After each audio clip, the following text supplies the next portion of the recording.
Good morning, ma'am. Good morning. Hi. Good morning Ay, ang po. ganda naman nito. Hi. Good morning, sir. Ano pong pangalan nila? Abigail, Rait.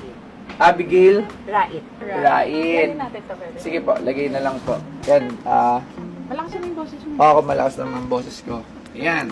Taga saan po sila? Imus Cavite. Imus Cavite. Anak nyo? Malamang. Oo, ang ganda ng baby girl nyo, ha? Oh, Thank you. Dapat tayo, magka-baby girl na rin tayo. Ganyan yung medyo. Singkit, chinita no? Ano po dala natin? Shirt. T-shirt! T-shirt, mukhang special t-shirt ka, nakabalot pa ng Manila paper, ha? Masyado silang ready. T-shirt na nakabalot. Ano kaya Pwede to? na kayo open? Surprise! Sana natin, ha? Wala, naka-frame. Ay! Francis M. Ito, may pirma? Yes. Pirma niya? Wow! Pirma ni Francis M! Saan niyo naman nakuha to?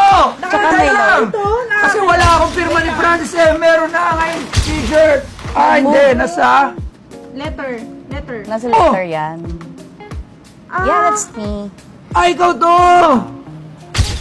Oh, ano nakalagay? Natakpan yung yung note. Pwede ko tanggalin kasi Pwede.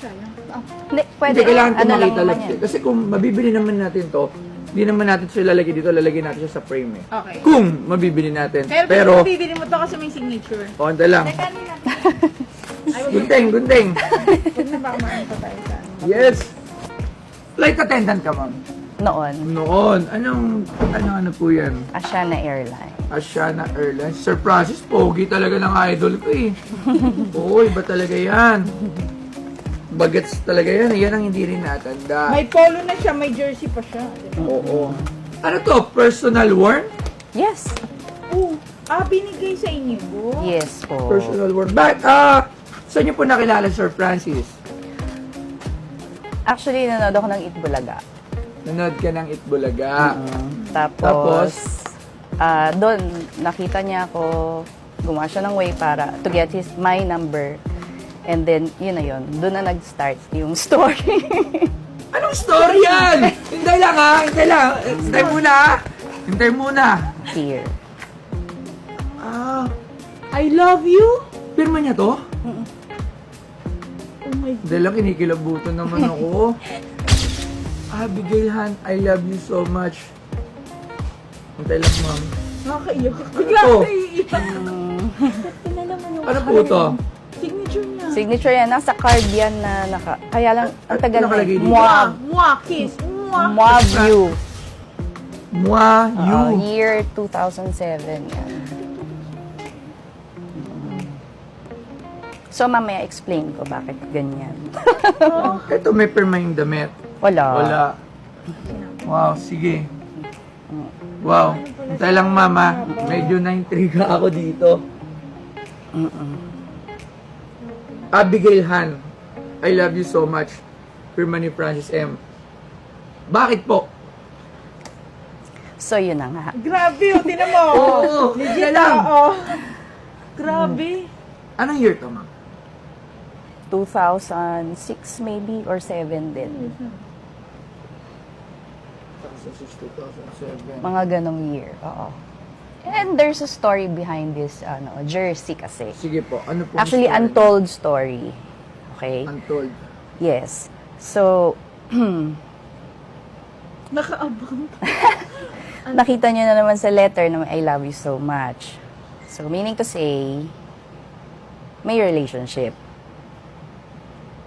Okay? So, Relationship with Sir Francis. yes.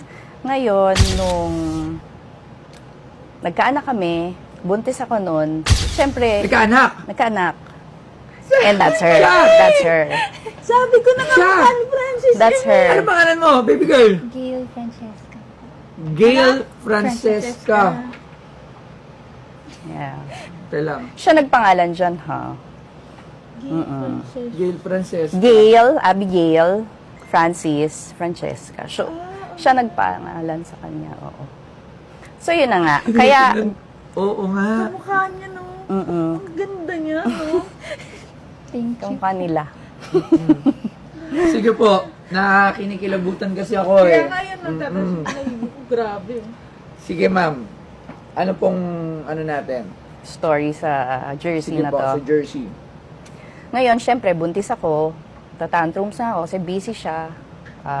US tour with Bulaga, mga ganyan. So, nagre-reklamo na ako na sobrang busy, wala nang time for me. Ngayon, there's this one time na umuwi siya sa Cavite, sa bahay. Nagtataka ako, suot niya, pagbaba niya ng kotse, itong jersey na to. Kasi ang usual niyang suot ay yung kung ano yung suot niya sa show or sa Eat Bulaga. Minsan kasi after Bulaga, diretso na siya sa Cavite to visit me. Ngayon, yun nga, one time, ito yung suot niya. Kaya nagtaka ako, bakit suot mo yan? So sabi niya, mamaya. Okay. So, pagdating namin sa room, sabi niya, okay, baby mama. Yun ang tawag niya sa akin eh, baby mama. Gusto ko kasi maalala mo itong jersey na to habang suot ko. Para every time, mamiss mo ko, you just have to wear it or hug it or place it beside you bago ka matulog. Anong year yan? Mga July, kasi August 4, I think, nagpa-executive check-up siya eh. Yung pala yun, parang early premonition, mga ganun. So, ngayon, nagpaalam din siya that day na, magpapa-executive check-up ako. Kasi nahirapan na siya eh.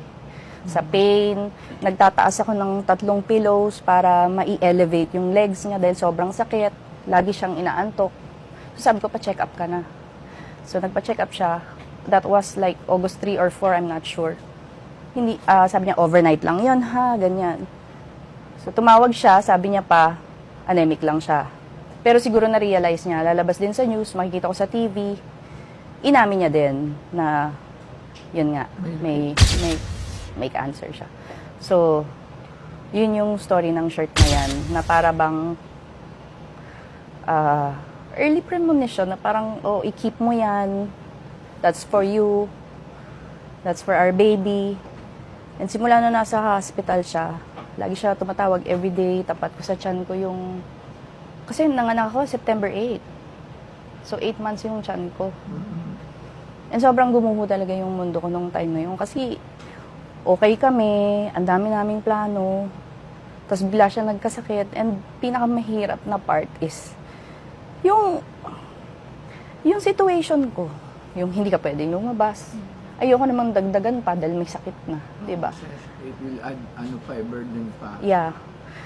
Ngayon, ayun, that's the story of that shirt na we exist, me and my daughter, our daughter, Cheska. Grabe. He personally gave it to me. Ngayon, nakita ko yung mga shows mo, yung mga, yan, vlogs. And I realized, parang ito yung perfect venue to preserve properly this jersey. Yes. Para at least, alam mo yun, kahit papano, kasi for 15 years na nahimik ako, I didn't say anything about me and my daughter. Siguro naman ito na lang yung karapatan na pwede kong magawa para sa kanya. Kasi hindi naman ako nagsalita eh. I know people will judge me.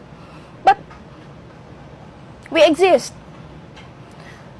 What we had is real. Me and my daughter exist.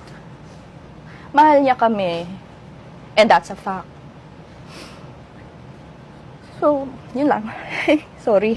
Pero hindi. Pero kasi kahit matagal na, every time kahit sa mga friends ko na minsan na pag-uusapan namin, totoo pala yun na kapag namatayan ka ng mahal, akala mo wala na, pero nandito lang siya. May mga time na nabubuhay, mararamdaman mo yung pain. Lalo pag nakikita mo si baby girl. Kung kami pa. Mm-mm. At